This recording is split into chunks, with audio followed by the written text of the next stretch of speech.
প্রধান বক্তার আগমন,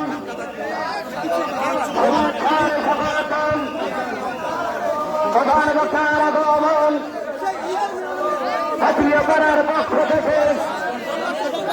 জাতীয় পাড়ার পক্ষ থেকে, অভিভাবকের পক্ষ থেকে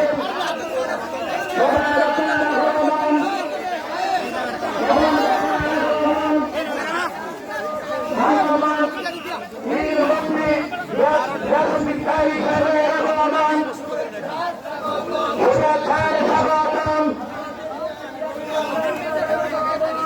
বক্তার আগমন,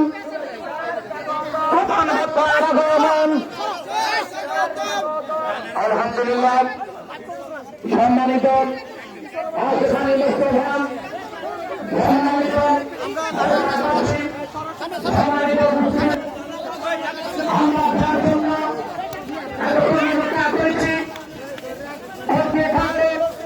আমাদের মসজিদের আমাদের বক্তব্য আলে সুন্নাতের জামাতের ঘনিষ্ঠ কণ্ঠস্বর, আলে সুন্নাতের জামাতের অহংকার, আন্তর্জাতিক ক্ষেত্রে সম্পন্ন বর্তমান সারা বাংলার এমন সৃষ্টিকারী সুমধুর কণ্ঠস্বর মাওলানা বীর মুফতি গিয়াসউদ্দিন তাহেরী আমাদের মাঝে উপস্থিত হয়েছেন। তাই আমরা বিশেষ ঘোরাফেরা না করেন এই মাঠে আসার জন্য, অংশগ্রহণ করার জন্য বিশেষভাবে আমাদের